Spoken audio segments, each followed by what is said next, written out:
Saya mengundang saudara-saudara sekalian untuk turut bersama saya masuk dalam perjalanan keseharian untuk pembentukan kerohanian kita.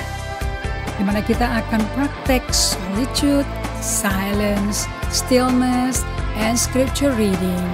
Dan satu hari per minggu kita dedicate untuk bersama Tuhan. Dengan itu kita membangun ritme hidup yang baru. Shalom, selamat malam semuanya teman-teman. Apa kabar? Happy holiday. Wah, either Anda super sibuk dengan acara-acara keluarga, acara-acara berteman, mengunjungi teman-teman yang merayakan Lebaran. Semuanya happy Eid Mubarak. Dan Anda menikmati lontong sayur, lontong sayur, ketupat sayur ya. Atau Anda sedang menjelajah kepulauan Indonesia, mumpung lagi off, ini holiday. Atau Anda tetap berliburan, tapi make it holidays. Setiap hari adalah hari yang kudus bersama Tuhan. So, saya percaya banyak waktu yang Anda sediakan tidak saja untuk keluarga Anda, teman-teman yang merayakan, tapi juga untuk diri Anda sendiri. Karena apapun, kita mau berdoa supaya setelah selesai liburan Lebaran, walaupun diprediksi meningkatnya nanti gelombang pemaparan dari si COVID ini, si Omicron. Tapi ini bisa prediksinya bisa dihindari kalau setiap kita betul-betul ketat dengan prokesnya. Saya berdoa Anda ketat dengan prokesnya. Sehingga kita nggak usah diatur oleh si Omicron, tapi kita yang atur Omicron. Karena itulah otoritas yang Tuhan berikan pada kita untuk kelola bumi, laut, dan isinya semua. Betul? Sesuai Kejadian 1. Well, saya mau sambut Ibu Ratma, saya mau sambut teman-teman dari Jayapura, dari Sorong, Ibu Triani, Ibu Jane Carol Tangku. Terima kasih untuk Ibu Jane Carol dari Banyuwangi, sehat ya semuanya ya. Terima kasih untuk Ibu Maya, terima kasih untuk semua teman-teman yang sudah bergabung. Inge, Mary, Jolie, mari kita belajar bersama-sama.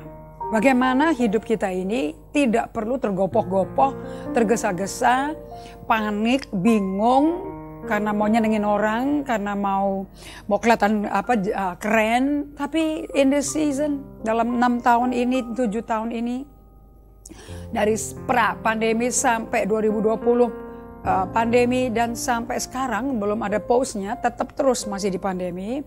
Oke, belum di endemi, belum diresmikan sebagai endemi. Jadi kita punya jarum kompas yang berkata no. Yes, pergi, jangan, belanja, jangan. Anda tahu kapan Roh Kudus kasih tahu.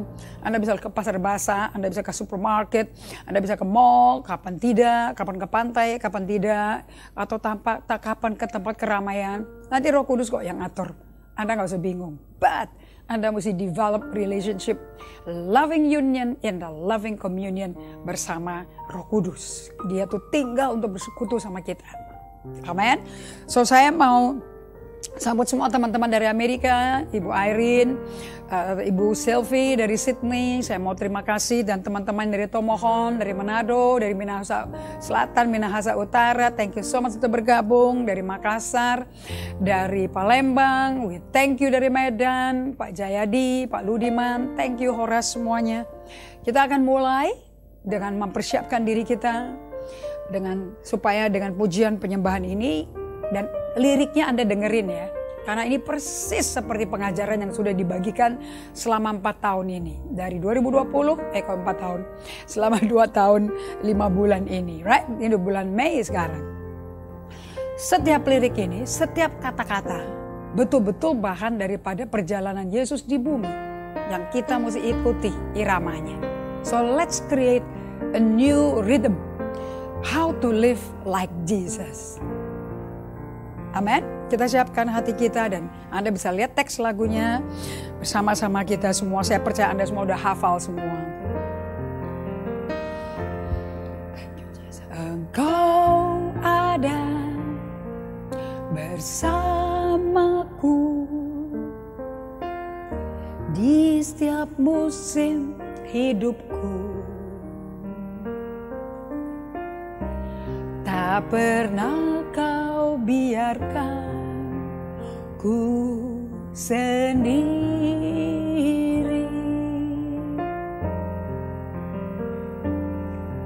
Kekuatan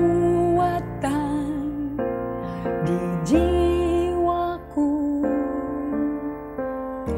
adalah bersamamu.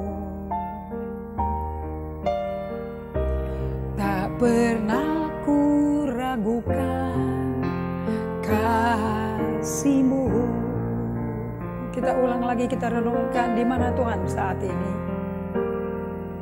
Engkau ada bersamaku di setiap musim hidupku. Tak pernah kau biarkan ku sendiri.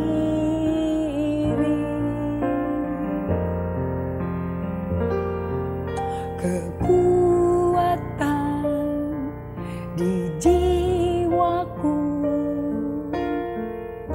adalah bersamamu.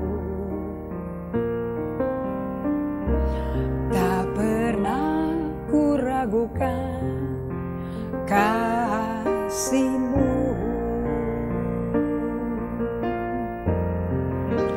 Bersamamu Bapa,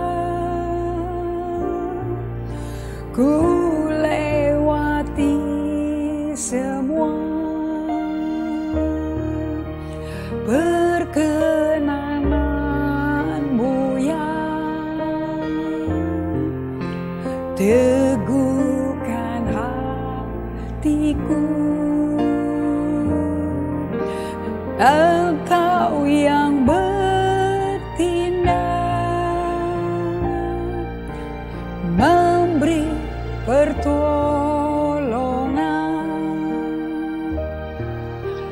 Anugerah-Mu besar melimpah bagiku. Anugerah-Mu besar, anugerah-Mu besar melimpah bagiku.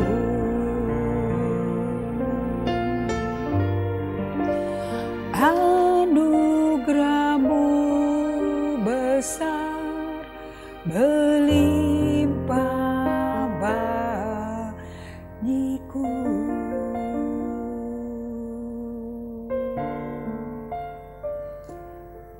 Anda bisa tenang, tarik nafasmu, hirup hadirat Tuhan.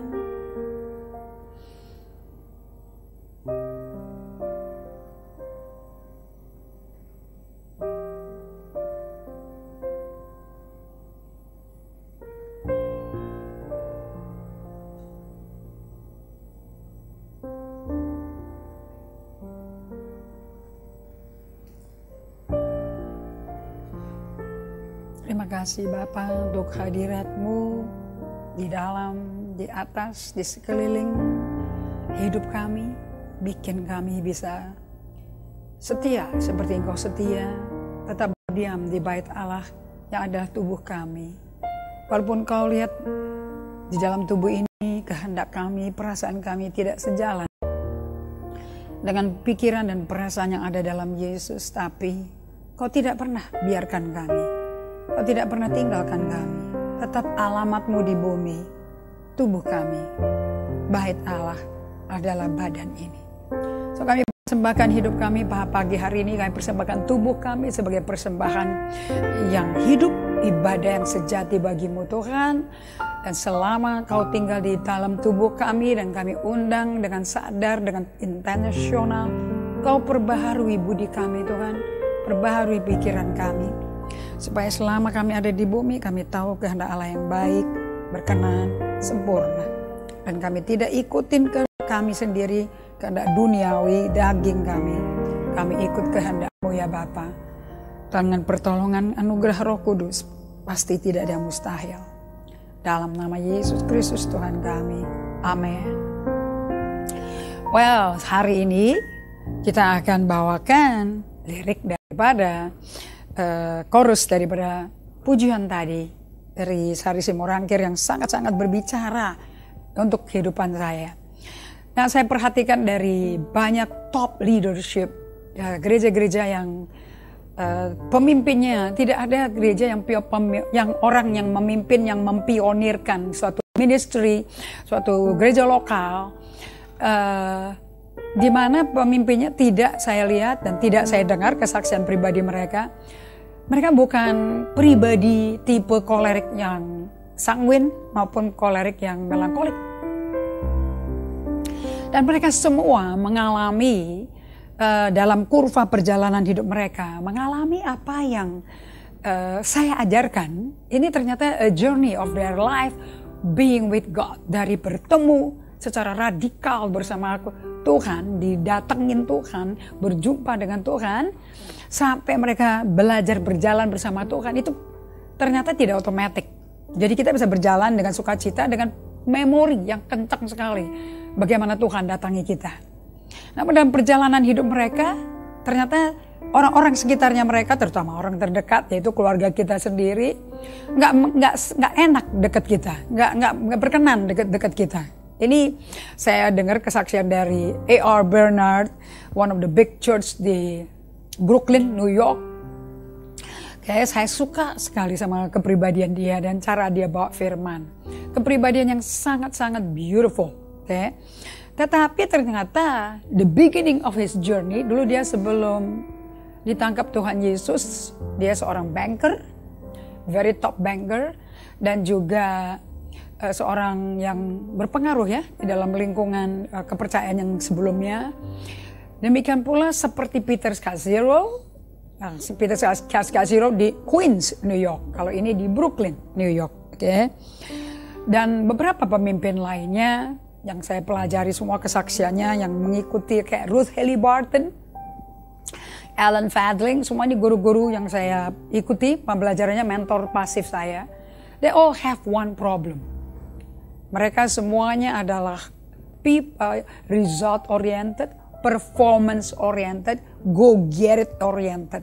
Sampai istrinya A.R. Bernard berkata bahwa kalau kamu lebih mencintai kerjaanmu, kemudian setelah dia bertobat melalui Nicky Cruz punya khotbah, kalau kamu lebih suka pelayananmu, pekerjaan buat Tuhanmu, kamu akan korbankan perkawinan kita. Nah, istrinya ngajak dialog seperti itu.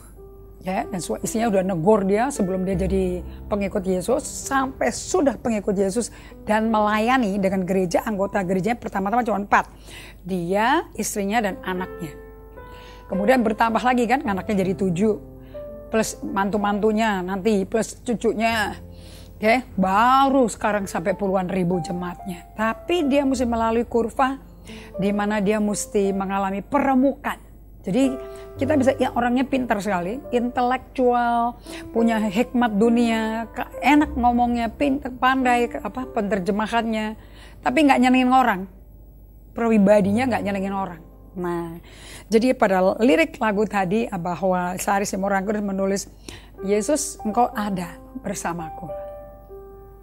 Buat orang-orang yang kolerik dan sanguin, phlegmatic, melankolik, yang perencanaan, target oriented, okay, pioneer, itu untuk sadar bahwa Tuhan tuh ada bersama mereka tuh mustahil. Yang ada ayat bersama kita, yang ada kebenaran bersama kita, okay? Chapter and verse. Tapi apakah keberadaan dari kehadiran yang bikin ayat itu disadari dan sedang bersama dia? Enggak tahu. Tapi pada waktu kita melayani jiwa-jiwa, karena meresponi firman yang dibagikan, dan untuk orang-orang itu Roh Kudus hidupin tuh firman. Dan mereka mungkin responi altar call, responi undangan untuk didoakan, mereka ngalami sesuatu, terima kehidupan kekal. Nah, ada manifestasinya. Tapi Anda mesti tahu, saya mesti jujur sebagai pemimpin hamba Tuhan, kalau mereka sampai mengalami manifestasi pekerjaan Roh Kudus, itu maunya Roh Kudus ke mereka. Itu 100% pekerjaan Roh Kudus. Karena Yesus berkata, aku tidak bisa berkata-kata kecuali aku dengar Bapakku berkata-kata. Demikian pula Roh Kudus nggak bisa berkata-kata kecuali dia dengar Yesus berbicara. Jadi 3 pribadi satu tubuh, satu pribadi ini karena fungsinya berbeda, sinkron, harmonis sekali. Tidak mendului, tidak minterin, tidak mau jegal-jegalan, tapi tatanan struktur otoritas, submission to authority, very lovingly beautiful. Tunduknya tuh penuh kasih sayang, penuh respect. Because you love, that's why you respect. Oke, nah A.R. Bernard juga dapat ancaman istrinya. Satu lagi Dr. Bill Gaultier yang sangat-sangat agresif, kepingin jadi penulis buku. Dua-duanya suami istri PhD ya. Mereka juga guru saya, oke. So mereka ngajarin pertobatannya mereka juga karena Bill Gaultier diancam sama istrinya, I better divorce you. Kalau gitu gue ceraiin aja lo, okay? Karena you never have time for your children, nggak pernah ada waktu buat aku. So what is life gitu loh. Sampai dia menemukan bukunya Your Best Life is in Jesus Easy Yoke. Hidup kita sebagai pengikut Kristus paling the best kalau kita masuk dalam cooknya Yesus yang enak. So Dr. Bill Gaultier diancam istrinya. Christy Gaultier. Oke, lebih baik kita quit aja deh, kita divorce. A.R. Bernard ngalami yang hampir sama, Peter Scazzero alami yang sama. Ternyata kejadian buruk itu bukan untuk jadi stigma, jadi label. Ini pemimpin gagal semuanya. No. Kita kan masuk terima Yesus kan tidak sempurna. Sistem kita, jiwa kita rusak gara-gara dosa. Right? Anda lihat aja kejadian 1 dan 2. Adam seperti apa dengan Allah hubungannya. Versus kejadian 3. Adam dan Hawa kayak apa sama Allah. Nggak mau ada hubungan. Pakai kekuatan sendiri si Adam sama Hawa. Dan nggak tahu yang namanya berdiam, tarik napas itu nggak ada. Pokoknya tiap hari itu kerja sampai peluh. Cari rezeki itu sampai pakai keringet. Makannya juga sama belukar. Padahal di Taman Eden mereka kerjanya dari apa yang Allah sediakan. Jadi nggak usah mikir. Dan ada semua. Tinggal dikelola, dirapin aja. That's bekerja dengan easy yoke of Jesus. Dengan beban yang ringan. Cooknya enak. Okay? Bekerja dari rest. Kenapa rest? Karena nggak usah menciptakan. Udah diciptain semua. Dan dikasih perintah di Kejadian 2 ayat 15. Semua tanaman ini buahnya boleh kau makan. Kecuali pohon yang di tengah. Yang itu kau piara aja. Tapi nggak boleh dimakan. Pohon pengetahuan yang baik dan jahat. Don't you touch. Bukan touch, don't you eat. Pada hari kau makan pasti mati. Nah begitu mati putus hubungan sama Tuhan. Banting tulang. Cari duitnya, cari nafkahnya untuk ngidupin istri dan anak. Buah sempayongan semuanya. Oke, sampai kasih persembahannya jadi ribut tuh si Kain sama si Habel. Yang satu kasih darah, buah sulung. Yang satu kasih sisa-sisa hasil pertanian yang dia pakai keringet tuh ngumpulinnya. Dan itu pakai hitung-hitungan tuh sekarang kalkulator jalan.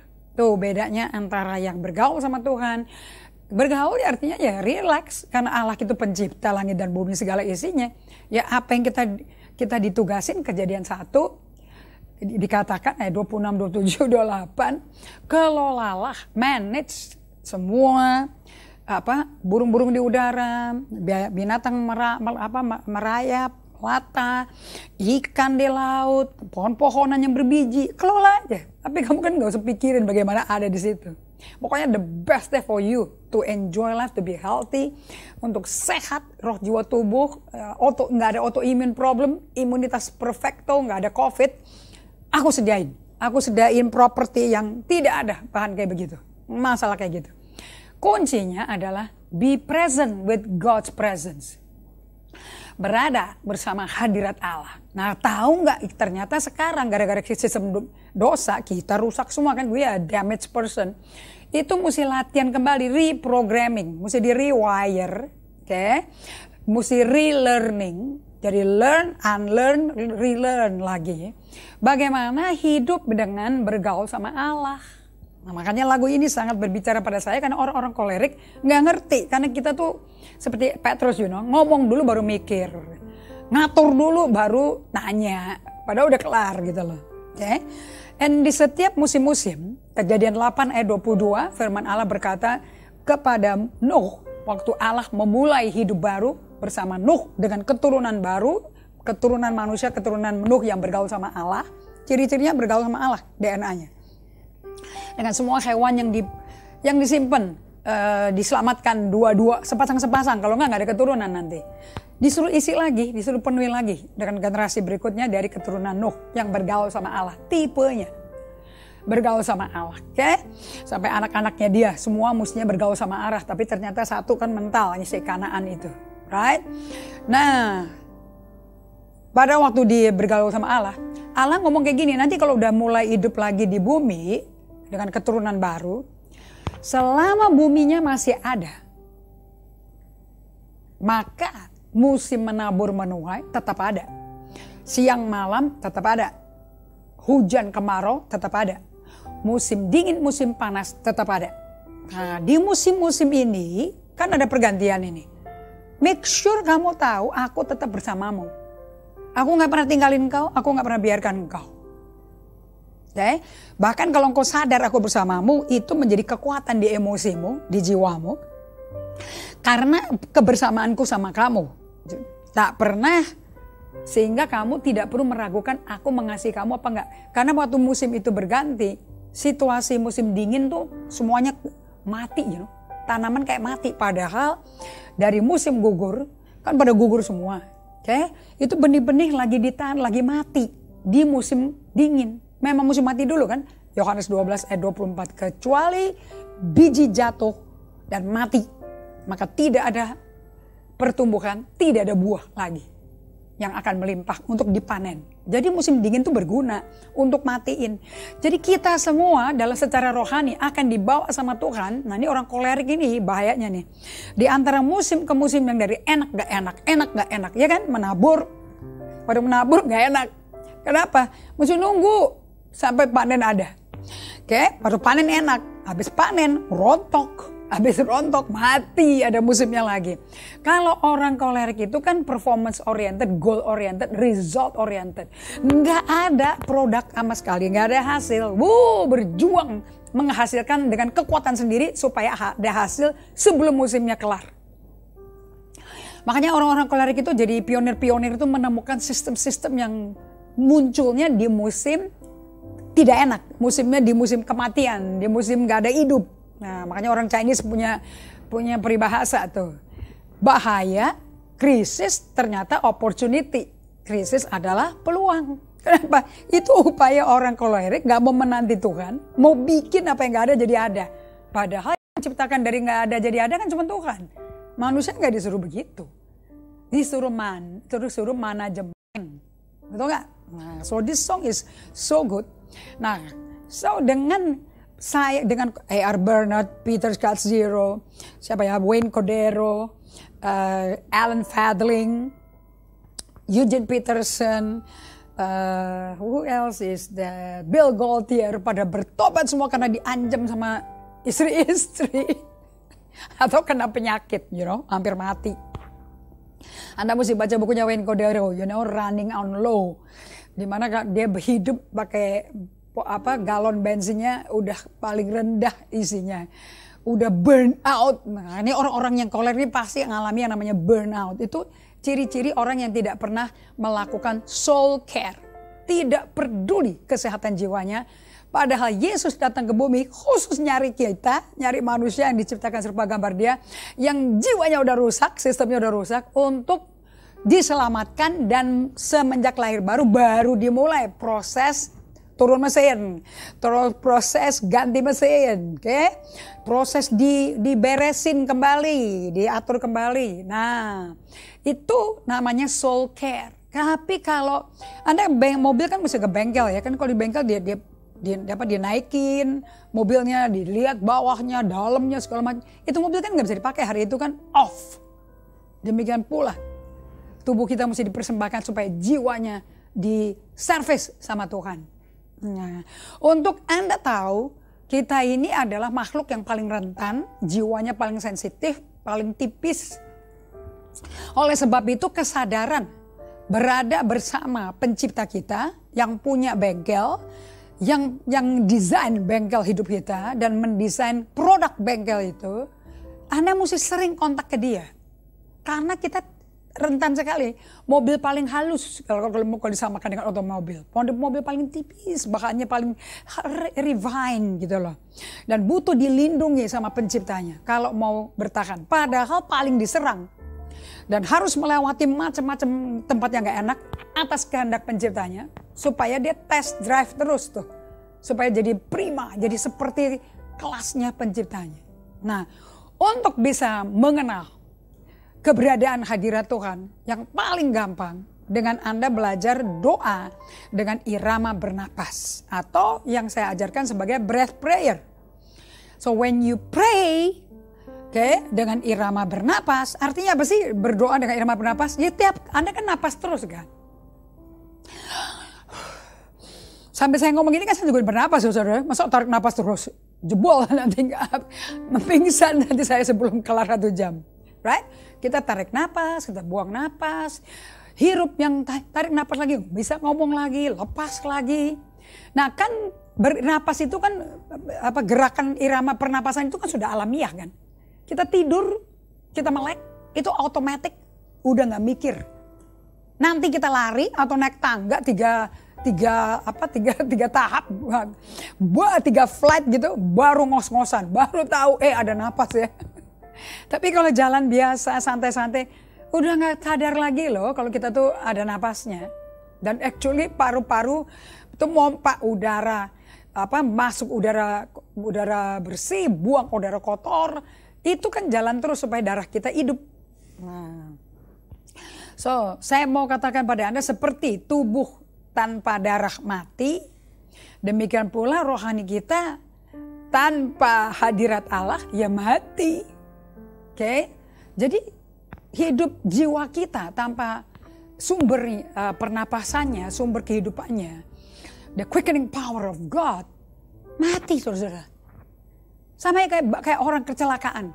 Kalau darahnya keluar kebanyakan, mati nggak saudara? Mati.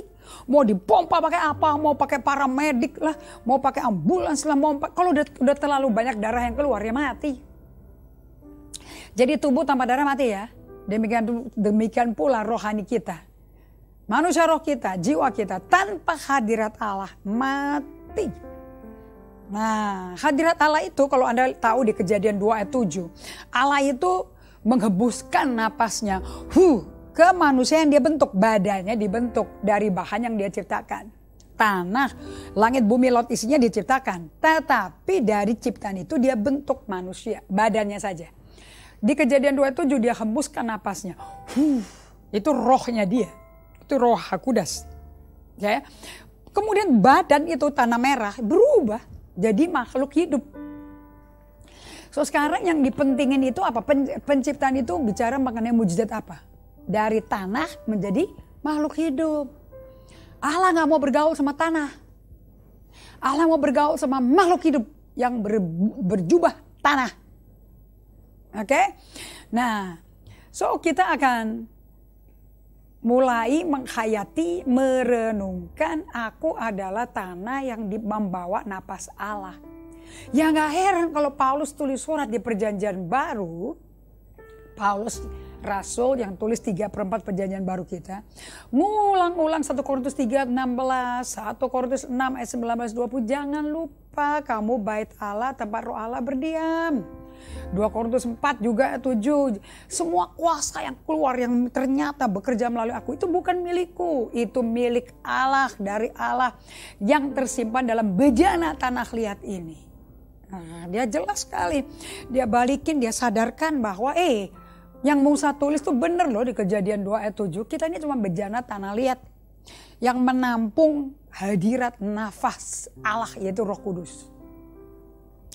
Di Yakobus 2 ayat 26, si Rasul Yakobus menegur orang-orang Kristen zaman itu, zaman penganiayaan. Nah, biasanya kalau dalam penganiayaan kelihatan loh, nilai-nilai yang kita masih peluk itu sebetulnya nilai duniawi atau nilai surgawi. Tanpa aniaya, tanpa penderitaan yang cukup panjang, gak kerasa sama kita. Jangan peduli sama orang. Gak kerasa sama kita bahwa kita tuh masih peluk nilai-nilai duniawi. Jangan bilang aslinya, salah. Aslinya kan kita sesuai gambar rupa Tuhan. Kita menjadi orang yang salah cetak, salah bikinan, salah salah import. Kita ternyata sejak kejadian 3 itu, si Hawa makan makanan dari iblis, suaminya disuruh makan makanan iblis juga. Nah, dua-duanya efek makan makanan iblis nyimpang. Mereka melipir jauh meninggalkan Tuhan, bahkan Allah kunjungi dalam hari yang sejuk di Taman Eden, dan si Adam masih punya memori langkah kaki Tuhan, dia ingat, tapi dia hubungannya udah menjauh dari Allah.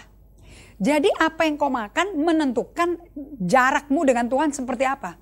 Jarak jauh, LDR, semenjak itu Adam jadi LDR tuh sama Allah. Long distance relationship. Hawa jadi, istrinya namanya Ishi menjadi Hawa. Artinya ibu segala makhluk. Juga jadi jauh dari Allah. Nah, mereka kasih keturunan tuh kekuatan mereka sendiri. Walaupun Allah yang mau ada keturunan. Karena kan apa yang Allah katakan udah gak bisa ditarik lagi. Penuhilah bumi, beranak cuculah. Betul kan? Ayat 28 kejadian 1. Oke? Apa yang kau makan akan menentukan posisimu di hadapan Tuhan di mana. Makanya pertanyaan pertama yang Allah tanyakan ke Adam setelah dia makan buah yang dilarang, di mana kau?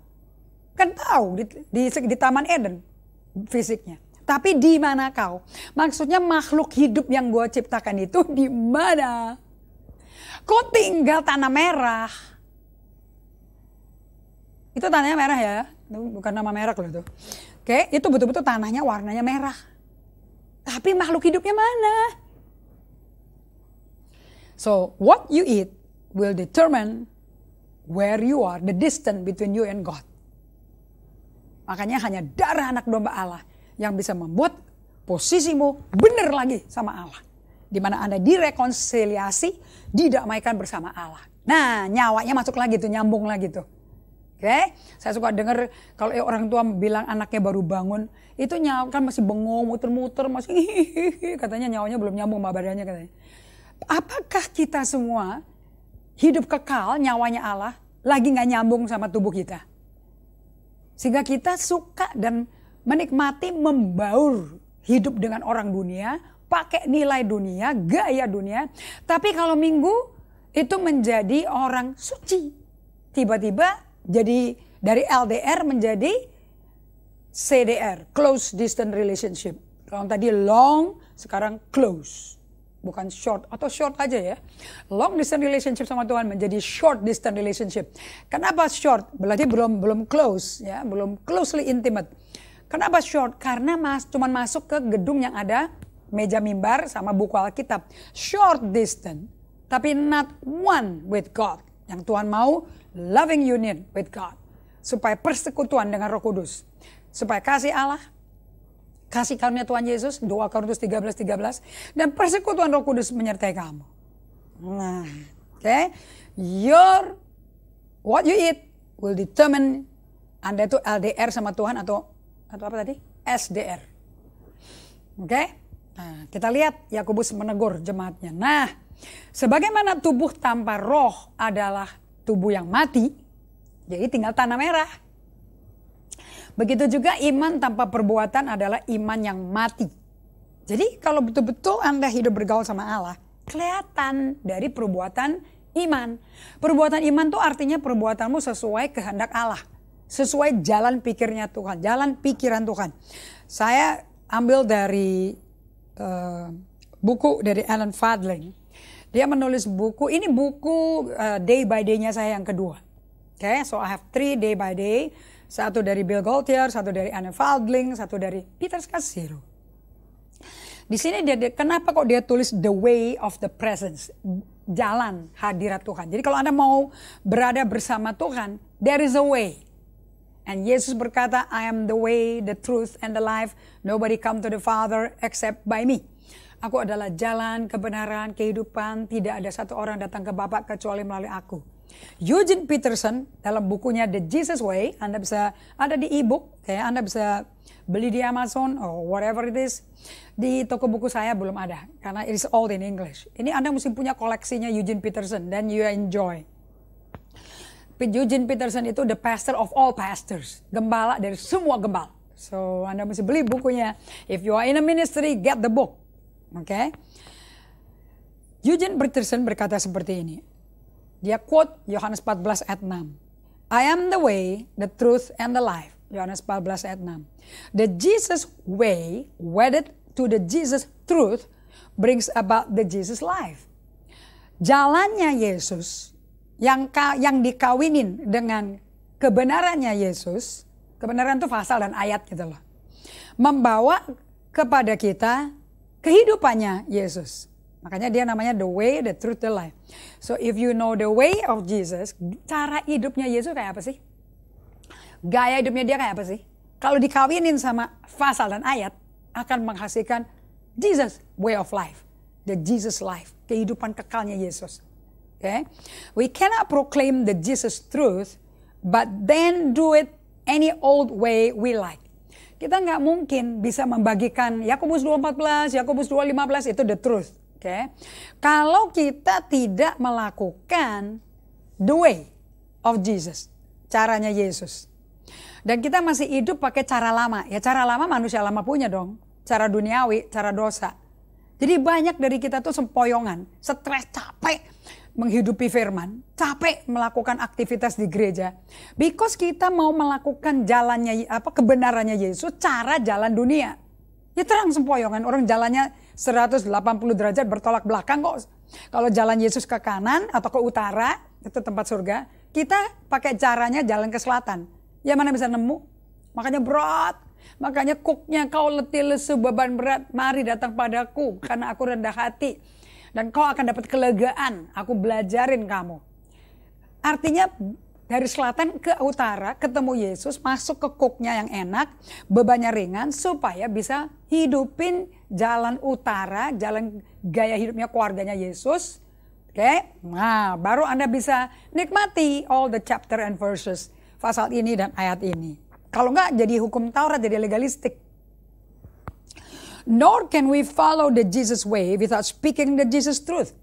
Juga kita nggak bisa hidupin jalannya, cara hidupnya Yesus, gaya hidupnya Yesus, tanpa kita mengakui, percaya dan memperkatakan, mengakui firman kebenaran itu. Lanjut, we can't suppress the Jesus way. Kita nggak bisa tekan loh jalannya Yesus supaya bisa menjual kebenarannya Yesus. Jadi saya bisa kayak orang jualan ayat dan pasal, obral di Bible study. Kalau saya nggak ngidupin jalan-jalannya menjadi orang seperti yang dikhotbahin. Saya berdoa dan nangkep ya. The Jesus way and the Jesus truth must be congruent.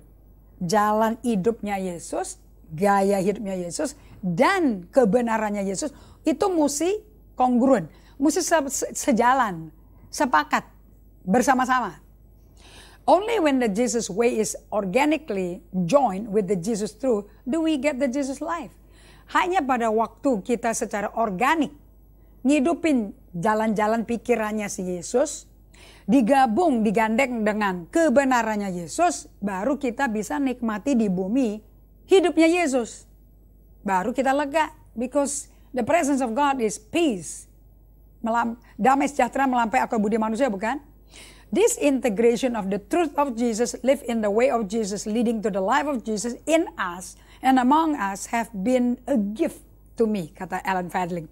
Membaca bukunya The Jesus Way dari Eugene Peterson, Alan Fadling berkata, kalau saya mengintegrasikan, menyatukan kebenarannya Yesus dengan di dalam caranya Yesus hidup, terus aku juga ngikutin caranya Yesus hidup, ini akan memimpin saya menemukan kehidupan Yesus, hidup dan hidup berkelimpahan. Pencuri datang mencuri, membunuh, membinasakan, tapi aku datang memberi kamu hidup, hidup berkelimpahan. Nah kita baru bisa menikmati hidup berkelimpahan kalau kita integrasikan the Jesus way and the Jesus truth. Sehingga hidup dengan Tuhan seperti hidup dapat kado melulu dari Tuhan. Oke, so saya mau kasih tahu pada Anda semua, bahkan di Kisah Para Rasul, pengikutnya Yesus itu dianiaya sama orang-orang Farisi zamannya itu, zamannya Paulus di bumi. Itu tuh pengikut aliran the way. Kalau bahasa Inggrisnya those who are from the sect of the way, atau bahasa Indonesianya pengikut sekte jalan pakai J gede. So are you and me pengikut jalan itu? Jadi Anda tuh nggak bisa hidupin apa yang ditegur Nabi Rasul Yakobus kalau nggak hidup sehari-hari dengan jalan pikirannya Yesus. That's why there's no life. Anda bisa mentaati firman tapi dead, kering. Okay? So di Yakobus 2 ayat 14, saudara-saudara, apa gunanya orang berkata, saya orang yang percaya, I'm a believer. Kalau ia tidak menunjukkan dengan perbuatannya, if you believe Jesus, then what you doing should be as one believing Jesus. Jadi seperti Yesus hidup kayak apa di bumi, ya kita ngikutin. Baru we can get Jesus life. Baru ngerti Yesus terus aplikasinya kayak apa. Kalau ia tidak menunjukkannya dengan perbuatannya, buat apa? Ngomong kamu orang percaya. Dapatkah iman semacam itu nyelamatin dia? Karena apa yang kita lakukan, iman kan dasar segala sesuatu yang kita harapkan, yang belum kita lihat, right? Bukti segala sesuatu yang kita belum lihat. Tapi kita udah percaya kayak udah terima. Nah, buat apa Anda ngomong sesuatu yang Anda belum lihat, tapi Anda percaya? Kalau Anda nggak hidupin. Seandainya seorang saudara atau saudari memerlukan pakaian, contohnya ya, dan tidak mempunyai cukup makanan untuk sehari-hari. Apa gunanya kalian berkata kepada saudara atau saudari itu yang butuh baju karena kan musim dingin, dia nggak punya cukup makan. Buat apa Anda berkata, selamat memakai pakaian yang hangat dan selamat makan? Buat apa ngomong gitu? Udah tahu orangnya diajak ngomong nggak punya makan, nggak punya baju hangat. Kalau kalian tidak memberikan kepadanya apa yang diperlukannya untuk hidup. Jadi kalau Anda mau ngomong selamat pakai baju hangat. Nah kalau Anda tahu nyata-nyata ini lagi minus, lagi kena krisis COVID dan kehilangan kerjaan, nggak punya apa-apa, makin buat apa ngomong kayak begitu? Mesti disertai perbuatan dong. Begitulah juga dengan iman. Jika tidak dinyatakan dengan perbuatan, maka iman itu tidak ada gunanya. Nah sama dong. Kalau Anda berkata, aku percaya Yesus, aku bersekutu intim dengan dia, tapi perbuatannya nggak ada. Maksud bersekutu intimnya kapan? Terus waktu bersekutu intim rasa apa? Terima apa? Dengan Allah empunya langit dan bumi, pencipta langit dan bumi, Tuhan semesta alam. Hey, Anda lagi bersekutu intim sama dia ngalami apa? Of course hidup kekal, tapi kayak apa? What is the aktualisasi menghidupi kehidupan berkelimpahan dalam Anda tuh kayak apa? Nah, kita lihat ya, kenapa kok hidup itu mesti dengan iman disertai perbuatan? Kenapa ya? Karena iman adalah seorang pribadi yang hidup. Nah, kalau Anda berkata, aku punya iman, Yohanes Pembaptis berkata, kalau kamu, Rasul Yakobus juga berkata, kamu bilang kamu punya iman, buktikan dong dengan perbuatan, mana actionnya? Kayak orang gak beriman. Lihat, di 2 Korintus 4 ayat 13, izinkan saya perkenalkan pada Anda, iman adalah seseorang. Saya pakai King James dulu ya. Now faith is, sekarang iman. Now faith is present tense loh. Ini ditulis tahun berapa ya di buku ya? Ini surat kepada jemaat Ibrani. Tapi kok dia nulisnya berani pakai present tense? Berarti iman itu gak berlaku di zaman dulu aja. Di future juga berlaku. Dan your future can be today ya. Masa depanmu mungkin hari ini loh. Okay, one day, today was your future, right? Now faith is, tetap is, bukan was. The substance of things hoped for, the evidence of things not seen. So, di Amplified, now faith is the assurance, the title deed, itu seperti surat sertifikat dari Badan Pertanahan Nasional.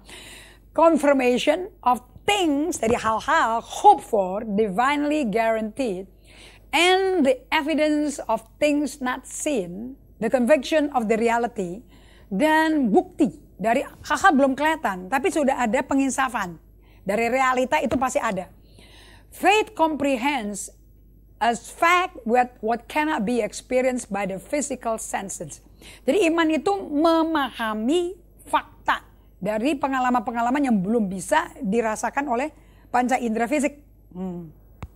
Sekarang kita lihat di Amplified Bible yang Roma 10 ayat 17. Ingat ya, faith itu present tense. Sekarang Roma 10 ayat 17. Oke, saya baca dari King James.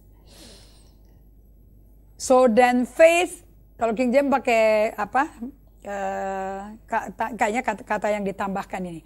So then faith comes by hearing, and hearing by the word of God. Di Amplified Bible, faith comes. Di sini juga, so faith comes from hearing what is told and what is heard, past present tense terus loh. Comes by the preaching of the message concerning Christ.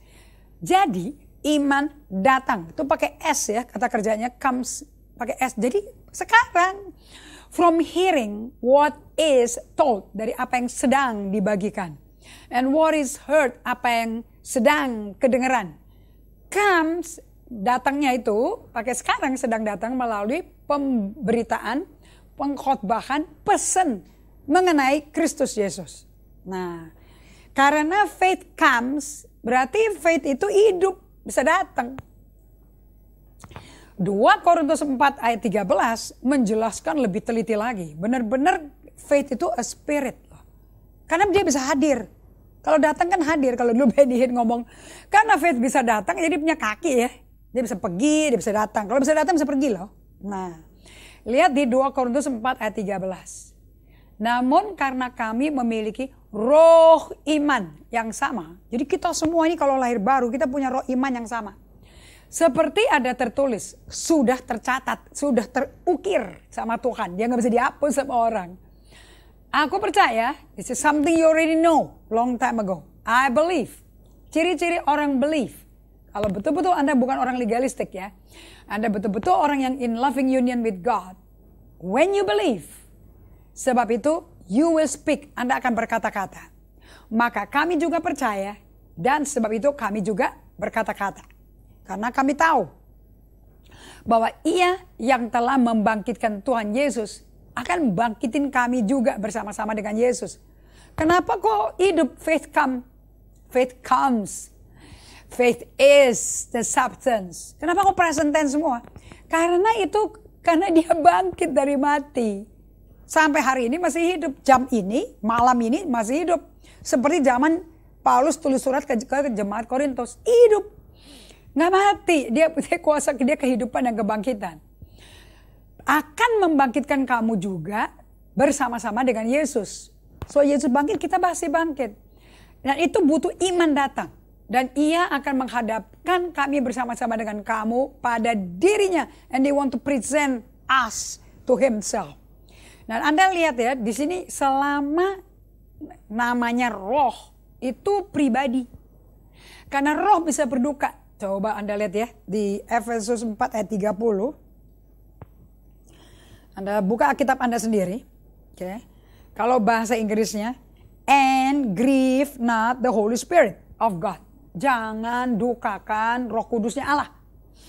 Oke, so Anda bisa lihat di sini bahasa Indonesianya, dan janganlah kamu mendukakan Roh Kudus Allah. Jadi Roh Kudus pun bisa berduka dong.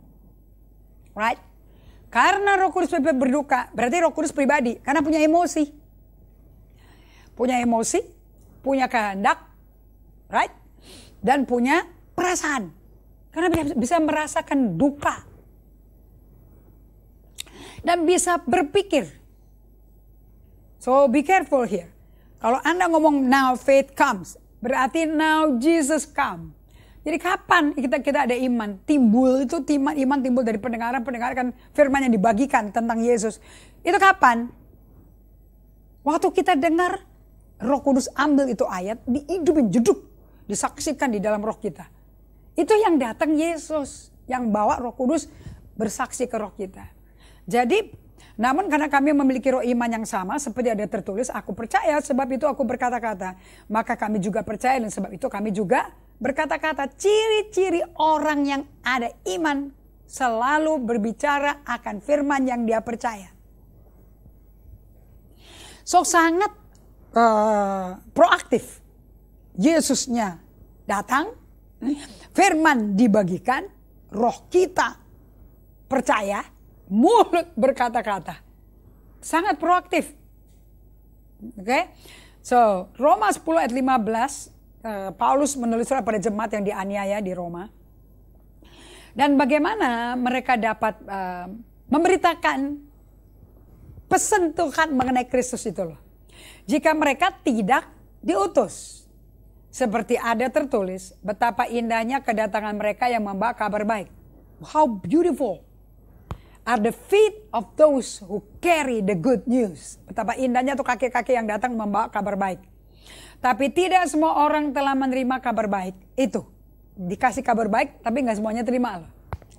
Yesaya sendiri berkata, Tuhan, siapakah yang akan percaya? Siapa yang percaya kepada pemberitaan kami? Nanti kalau kita ngomong yang percaya siapa ya? Itu pun Roh Kudus yang kerja. Oke, Roma 10 ayat 17. Jadi iman timbul, atau saya tambahin di situ, iman datang dari pendengaran. Dari pendengaran itu apa? Listen and pay attention. Dengar dan beri perhatian. Dan pendengaran akan firman Kristus. Iman timbul dari pendengaran, dari listening, dari paying attention, dan pendengarannya khusus mengenai apa? Firman Kristus, baru Roh Kudus datang, baru Roh Yesus datang. Nah, tetapi tidak semua orang telah menerima kabar baik. Kenapa? Ya saya sendiri berkata, karena mesti ada yang memberitakan kabar baik itu. Nah, ya mesti ada orang utusan. Orang utusan ini adalah orang-orang yang pionir. Membuka daerah baru yang masih penuh keduniawian, kegelapan. Karena dunia gak suka terang-terangan, sukanya gelap-gelapan. Masuk ke situ dan Tuhan mesti hadir. Nah, Roma 10 ayat 17, jadi iman timbul ya, iman datang loh. Dari begitu firman-Nya Allah, Yesaya 55 ayat 11, tidak ada satu firman keluar dari mulutku kembali sia-sia kepadaku, tapi akan melakukan sesuai apa yang kulaksanakan. Seperti hujan turun ke bumi gak balik ke hujan, salju turun ke bumi gak balik ke langit, demikian firmanku gak balik ke aku. Sekali timbul, sekali datang, kamu dengar, udah pasti. Dan pendengarannya itu firman-Nya aku. Nah, waktu firman-Nya Yesus kamu dengar, sesuatu terjadi dalam jiwamu.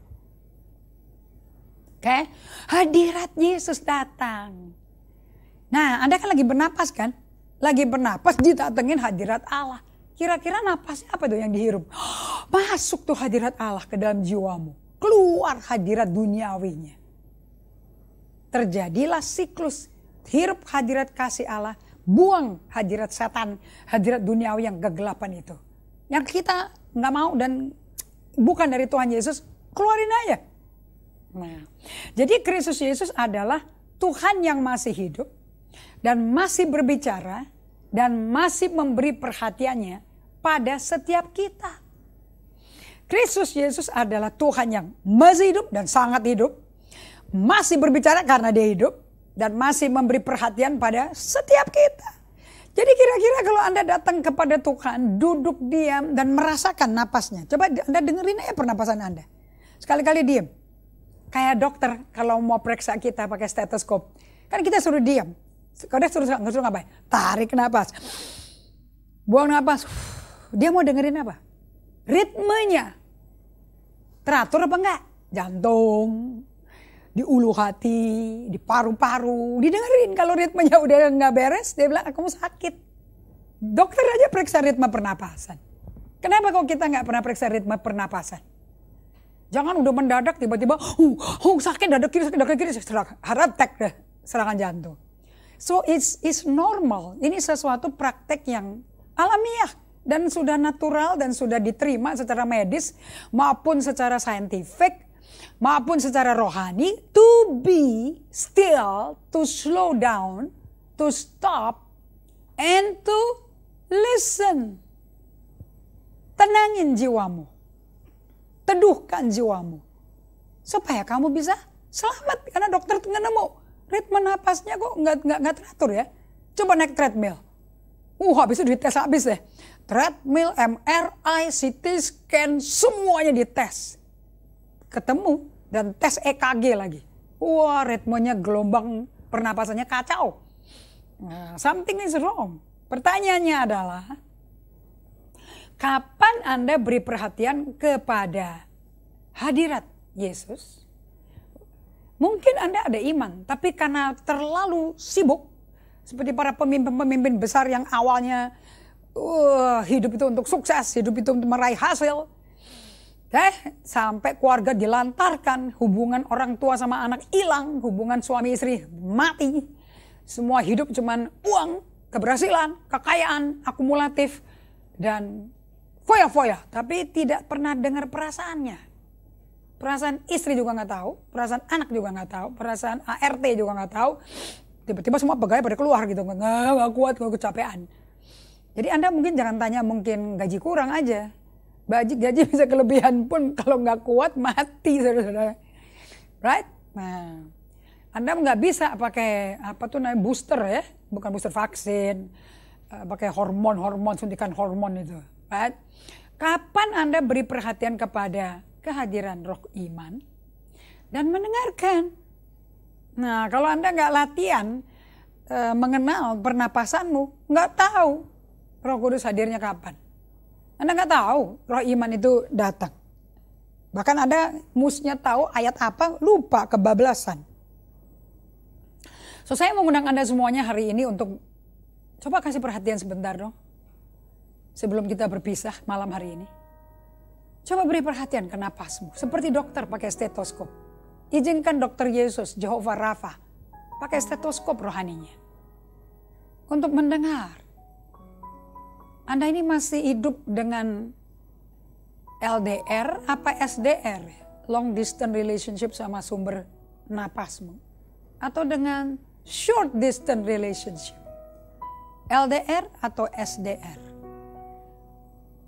Kalau nggak tahu ini, bagaimana mau bisa Yakobus 4 ayat 8 katakan, mendekatlah padaku dan aku akan mendekat padamu. Salah satu cara paling cepat untuk Anda bisa beri perhatian, pay attention and listen kepada pernapasanmu. Waktu Anda mendengarkan lirik lagu yang disampaikan tadi oleh Sari Simorangkir. Coba ya, saya akan nyanyikan kata-katanya dengan pelan sambil Anda dengerin. Perasaanmu, emosimu didengerin deh. Dan pernapasanmu juga didengarkan. That's how you pray actually.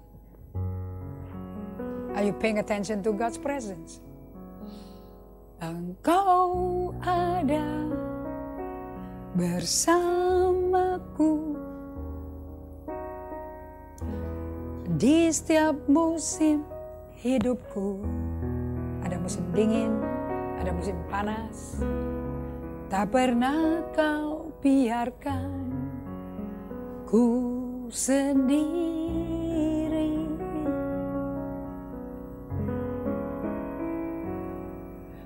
Kekuatan di jiwaku adalah bersamamu. Tak pernah ku ragukan kasih-Mu.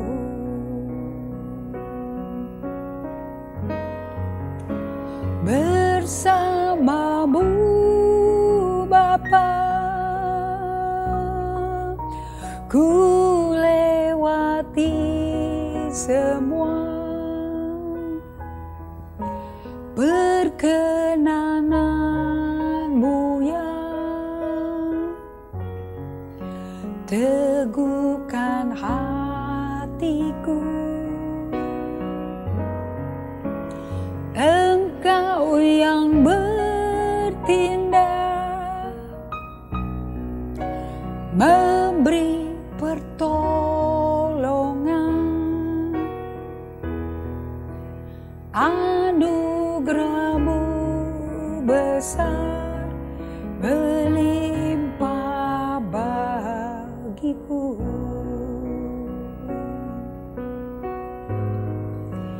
Anugerah-Mu besar berlimpah bagiku.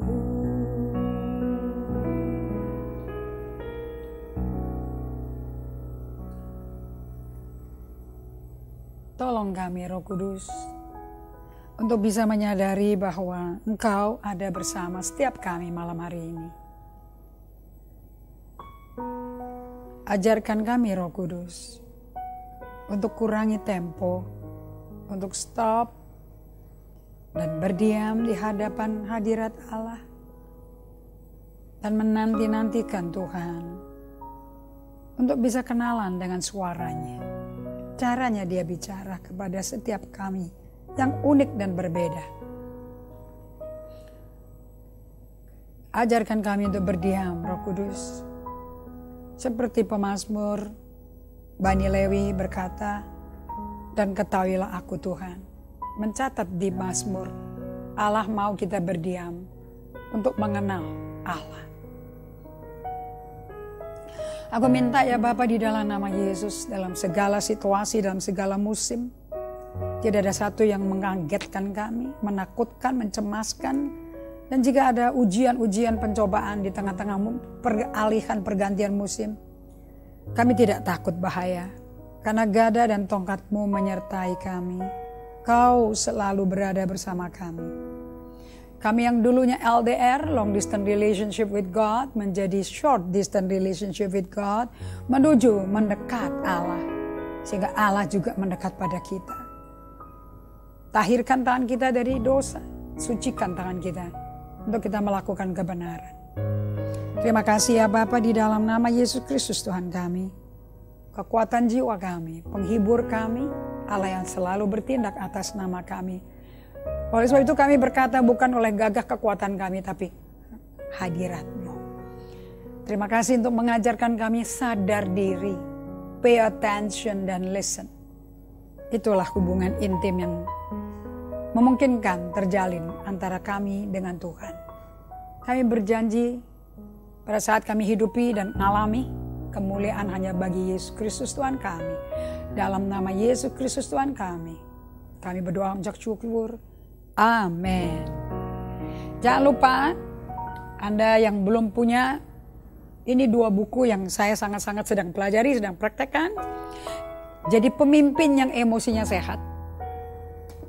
George Barna juga menulis dalam yang dikutip oleh Ruth Haley Barton, menuliskan bahwa problem dengan leaders di usia 40 tahunan, mereka tidak pernah memberikan yang namanya soul care.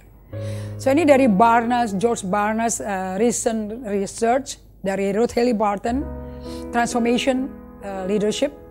Barna's recent survey revealed that 60% dari pastor-pastor di bawah 50 tahun diketemukan somewhat difficult, dalam kesulitan atau very difficult, untuk menginvestasi waktu mereka dalam pengembangan kerohanian mereka.